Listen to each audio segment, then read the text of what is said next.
নমস্কার।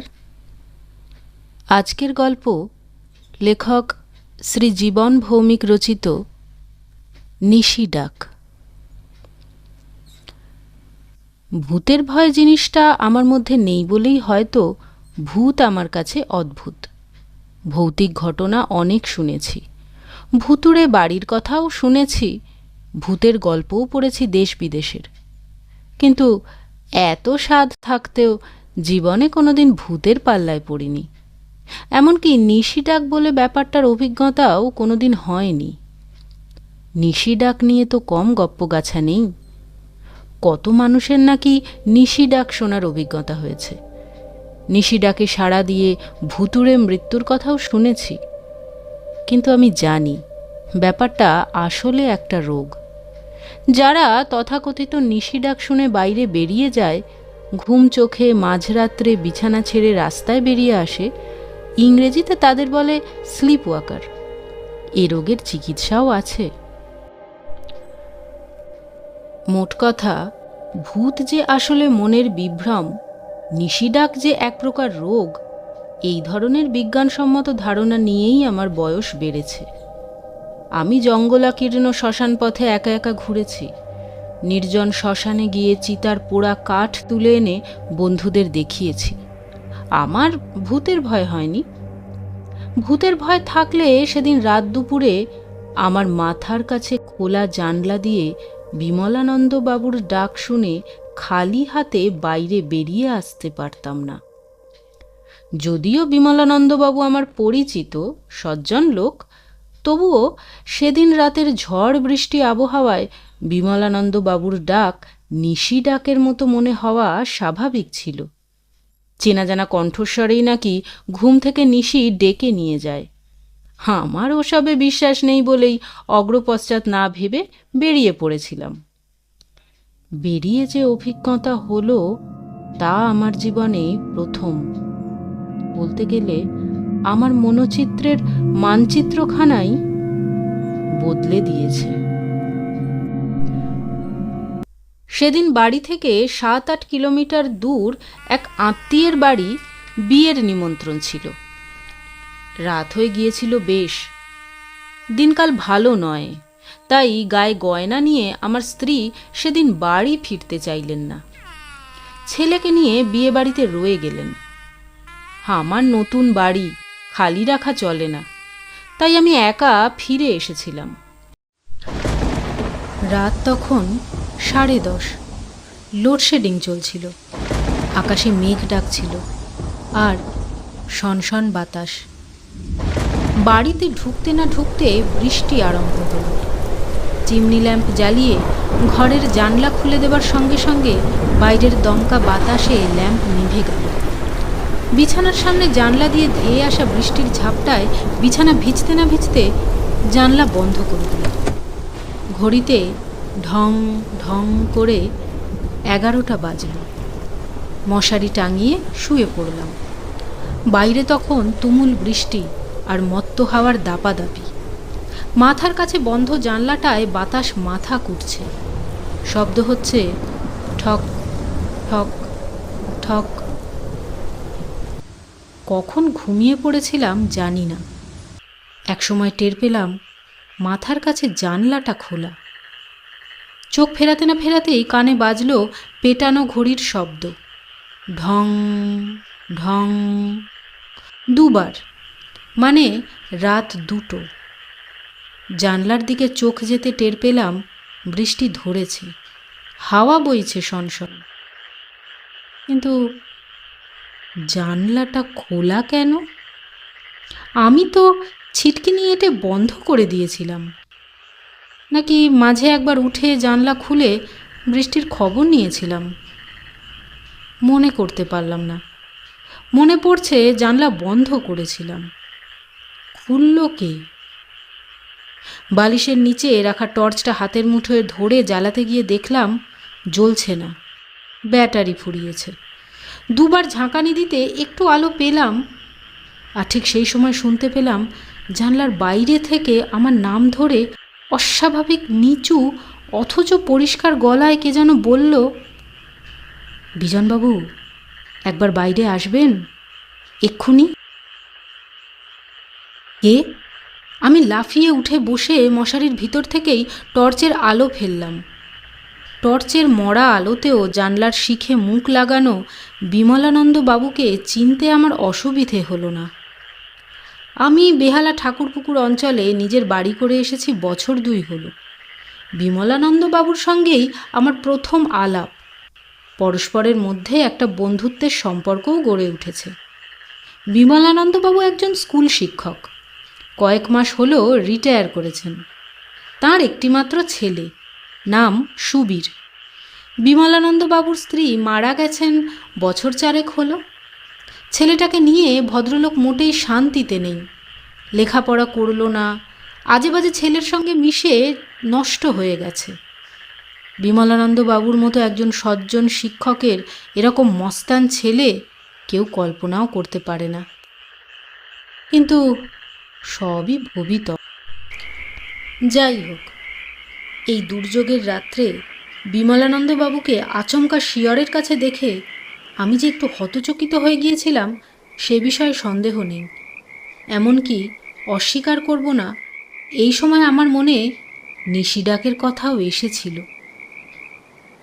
বিমলানন্দবাবুর সঙ্গে সকালবেলাতেই বাজারে দেখা হয়েছিল, অনেক রকম কথাবার্তা হয়েছিল, তাকে বেশ স্বাভাবিকই মনে হয়েছিল। কিন্তু রাত্রে আমার মাথার জানলার কাছে যে বিমলানন্দবাবুর মুখ দেখেছিলাম তা ছিল আর্ত, বিষণ্ণ। বিমলানন্দবাবু এবার কর্কশ গলায় বললেন, বাইরে আসুন, সব বলছি, দেরি করবেন না। চটপট গায়ে জামা চাপিয়ে দরজায় তালা দিয়ে আমি বেরিয়ে পড়লাম। হাত দিয়ে ইশারা করে বিমলানন্দবাবু বললেন, এদিকে আসুন, তাড়াতাড়ি।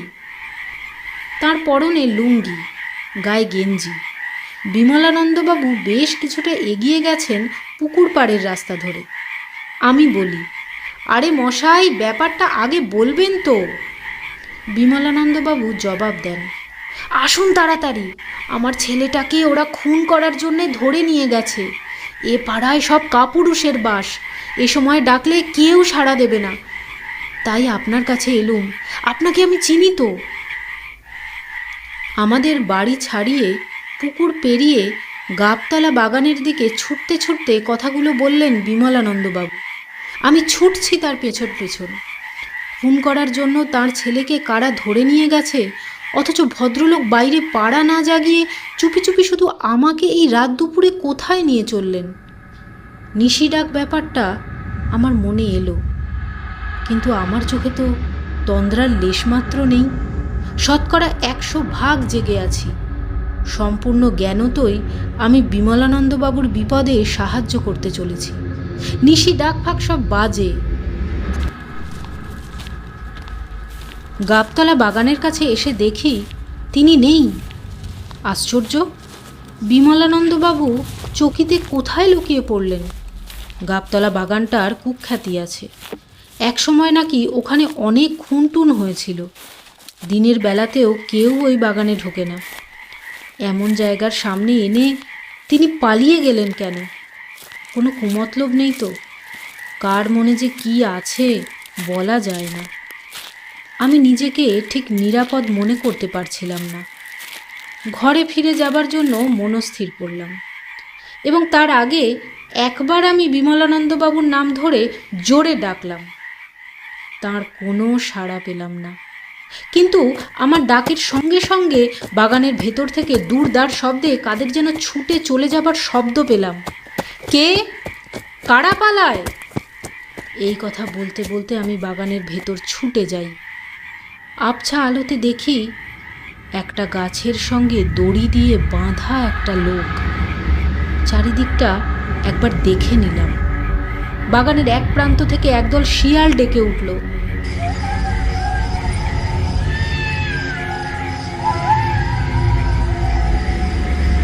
কিন্তু আসল ব্যাপারটা যে কি হলো আমি তখনও বুঝে উঠতে পারছিলাম না। বিমলানন্দবাবুকে কি দুর্বৃত্তরা গাছের সঙ্গে বেঁধে রেখেছে? নিজের প্রাণ বিপন্ন ভেবেও আমি পিছু হটলাম না। কিছু কিছু ক্ষেত্রে ভয় পেলেই বিপদ ঘনিয়ে আসে। এই অবস্থায় সাহসেরই জয় হয়। আমি আর একটু এগিয়ে গিয়ে দেখলাম গাছের সঙ্গে বাঁধা লোকটার মুখও কাপড় দিয়ে বাঁধা। মুখের কাপড় খুলে দিয়ে চিনতে পারলাম বিমলানন্দ বাবুর ছেলে সুবীর। তখন জ্ঞান নেই মনে হলো। দড়ির বাঁধন খুলে দিতেই সে মাটিতে পড়ে গেল। যারা সুবীরকে ধরে এনেছিল তারা হয়তো আচমকা আমার গলার আওয়াজ পেয়ে পালিয়ে গেছে। দুর্বৃত্তরাও অবস্থা বিশেষে ভয় পায়। তবু তারা আমাকে অনুসরণ করছে কিনা, আততায়ীর মতো আমার উপর ঝাঁপিয়ে পড়বে কিনা, এসব চিন্তা চকিতে আমার মনে এসেছিল। আমি বিমলানন্দবাবুকে কাছাকাছি দেখতে না পেয়ে সুবীরকে পাঁজাকোলা করে ওদের বাড়িতে নিয়ে এলাম। বাড়ির কাছাকাছি এসে দেখি ওদের দরজাটা একটু ফাঁক, ভেতরে অন্ধকার। সুবীরকে দরজার কাছেই নামিয়ে দিলাম। তার জ্ঞান ফিরে এসেছে, কিন্তু কাঁপছে।